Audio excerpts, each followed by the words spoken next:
तेव्हा राज्यातल्या एका मोठ्या बातमीकडे आणि ही बातमी येते नाशिकमधून। नाशिकमध्ये लाचखोर जीएसटी अधिकाऱ्यांवर लाचलुचपत विभागाने कारवाई केली। सलग दुसऱ्या दिवशी ही कारवाई सुरू आहे आणि सलग दुसऱ्या दिवशी जीएसटी अधिकाऱ्यांवर कारवाईचा हा बडगा उगारला। 1.25 कोटींची लाच घेताना अधिकाऱ्याला अटक केली आहे। राज्य कर उपायुक्त सोमनाथ पागेला अटक केली आहे। सोमनाथ पागेसह आणखी एकाला अटक केली आहे आणि पागेंच्या कार्यालयातून 2 लाखांची रोकड जप्त केली आहे। आरोपींचे मोबाईल जप्त केले, घराची झडती घेण्यात आली आणि कारवाईसाठी मुंबई एसीबीचं पथक सध्या नाशिकमध्ये आहे। आणि या संदर्भात आणखी सविस्तर तपशील जाणून घेऊया। आमचे नाशिकमधले प्रतिनिधी योगेश खरे सध्या आपल्याबरोबर थेट जोडले गेलेत। योगेश, ही एक मोठी कारवाई म्हणता येईल। लाचखोर अधिकाऱ्यावर जीएसटी अधिकाऱ्यावर लाचलुचपत विभागाने मोठी कारवाई केल्याचे कळते। काय नेमके कारवाईचे तपशील आहेत?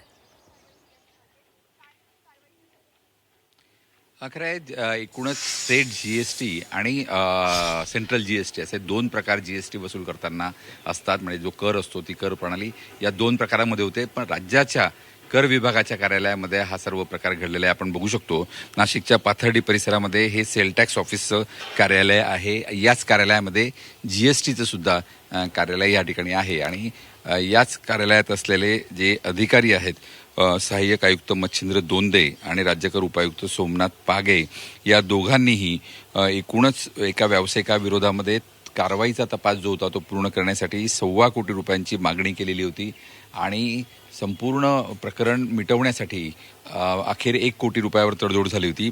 20 लाखाचा हप्ता घेताना या अधिकाऱ्यांना पकडण्यात आलेला आहे। त्यांच्याकडून त्यांच्या कार्यालयातून, पागे यांच्या कार्यालयातून 2 लाख रुपयांची रोकड सुद्धा जप्त करण्यात आलेली आहे आणि त्यामुळे एकूणच काल दुपारी 3 वाजता सुरू झालेली ही कारवाई अद्यापही आपल्याला या ठिकाणी सुरू असल्याचं पाहायला मिळतंय।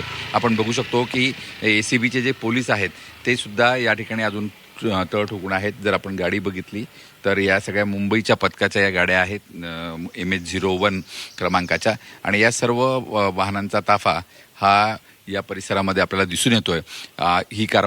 या कारवाईमध्ये एकूण संपूर्ण त्यांच्या घराची मालमत्ता, त्यांचं कार्यालयाची एकूणच तपासणी, झाडाझडती आणि जी काही केस होती त्या संदर्भातली सर्व कागदपत्र तपासण्यात येत आहेत। आपण जर बघितलं तर सर्वाधिक कर जो असतो अर्थसंकल्पामध्ये किंवा सरकारच्या तिजोरीमध्ये हा जीएसटीच्या माध्यमातून येत असतो आणि याच पद्धतीने जर चोरी होत राहिली तर राज्य सरकारच्या तिजोरीवर सुद्धा दरोडा घालण्याचाच प्रकार आहे असं म्हटलं आहे। खरंय योगेश, धन्यवाद दिलेल्या या सगळ्या सविस्तर तपशिलांसाठी। आणि निश्चित या कारवाई संदर्भात आज दिवसभरामध्ये आणखी काय काय घडते जरूर आपल्याकडून वेळोवेळी जाणून घेत राहू। तुर्तास धन्यवाद योगेश खरे, आमचे नाशिकमधले प्रतिनिधी आपल्याबरोबर होते।